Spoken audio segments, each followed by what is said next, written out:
Supreme court ने आज गुरुवार को इलेक्टोरल बॉन्ड की वैधता पर अपना फैसला सुनाते हुए इस पर रोक लगा दी है। सर्वोच्च अदालत ने इसे असंवैधानिक बताते हुए रद्द कर दिया। सुप्रीम कोर्ट ने कहा कि इलेक्टोरल बॉन्ड को अज्ञात रखना सूचना के अधिकार और अनुच्छेद 19 का उल्लंघन है।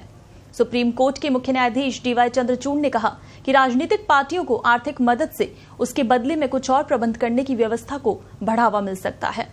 जस्टिस चंद्रचूड़ ने कहा कि काले धन पर काबू पाने का एकमात्र तरीका इलेक्टोरल बॉन्ड नहीं हो सकता है, इसके और भी कई विकल्प हैं। मुख्य न्यायाधीश डीवाई चंद्रचूड़ ने कहा, स्टेट बैंक ऑफ इंडिया 12 अप्रैल 2019 से आज तक खरीदे गए चुनावी बॉन्ड की जानकारी चुनाव आयोग को मुहैया करवाए और ये जानकारी 3 हफ्ते के भीतर देनी होगी। सुप्रीम कोर्ट ने चुनाव आयोग से 13 मार्च 2024 तक ये जानकारी वेबसाइट पर छापने के लिए कहा है। सुप्रीम कोर्ट ने कहा कि जिन चुनावी बॉन्ड की वैधता 15 दिन के भीतर की है और वो राजनीतिक दलों की ओर से नहीं लिए गए हैं, वो बॉन्ड खरीदने वालों को लौटा दिए जाएं। सुप्रीम कोर्ट के इस फैसले की जाने माने वकील प्रशांत भूषण ने भी तारीफ की है। प्रशांत भूषण ने कहा कि इस फैसले से लोकतांत्रिक प्रक्रिया को मजबूती मिलेगी। और अब इस सब के बाद सबसे पहला सवाल तो ये उठता है कि आखिर चुनावी बॉन्ड है क्या? इलेक्टोरल बॉन्ड राजनीतिक दलों को चंदा देने का एक वित्तीय जरिया रहा है। ये एक वचन पत्र की तरह है जिसे भारत का कोई भी नागरिक या कंपनी भारतीय स्टेट बैंक की चुनिंदा शाखाओं से खरीद कर और अपनी पसंद के किसी भी राजनीतिक दल को गुमनाम तरीके से दान करता रहा है।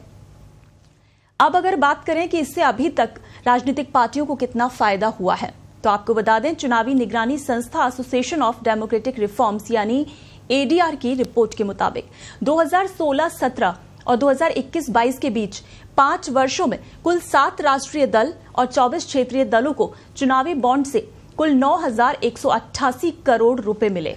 इस 9,188 करोड़ रुपए में से अकेले भारतीय जनता पार्टी की हिस्सेदारी लगभग 5,272 करोड़ रुपए थी, यानी कुल इलेक्टोरल बॉन्ड के जरिए दिए गए चंदे का करीब 58% बीजेपी को मिला है।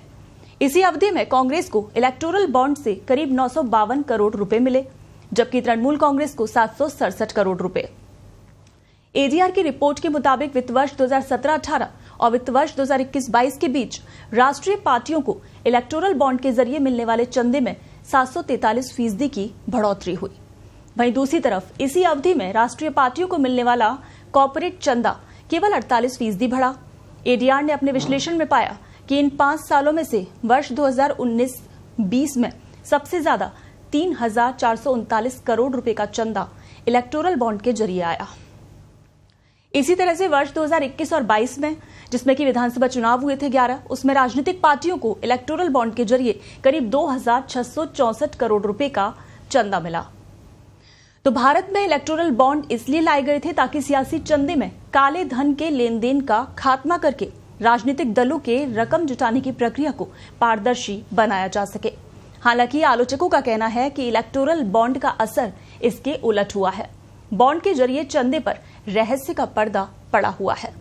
पहली बात तो यह है कि इस बात का कोई सार्वजनिक रिकॉर्ड नहीं है कि प्रत्येक बॉन्ड को किसने खरीदा और उसे किसे दान किया गया।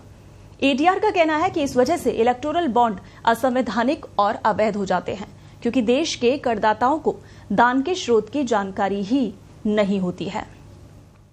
इसके अलावा आलोचक कहते हैं कि इलेक्टोरल बॉन्ड पूरी तरह से अनाम भी नहीं होते, क्योंकि सरकारी बैंकों के पास इस बात का पूरा रिकॉर्ड होता है कि ये बॉन्ड किसने खरीदा और किस पार्टी को दान में दिया गया।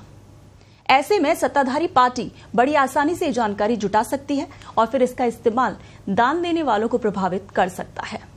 एडीआर के सह संस्थापक जगदीप शोकर कहते हैं कि इस तरह से इलेक्टोरल बॉन्ड सत्ताधारी पार्टी को अनुचित फायदा पहुंचाने वाले होते हैं, लेकिन अब इसे सुप्रीम कोर्ट ने असंवैधानिक करार कर दिया है, जिससे कि बड़ी राजनीतिक पार्टियों को एक बड़ा झटका माना जा रहा है।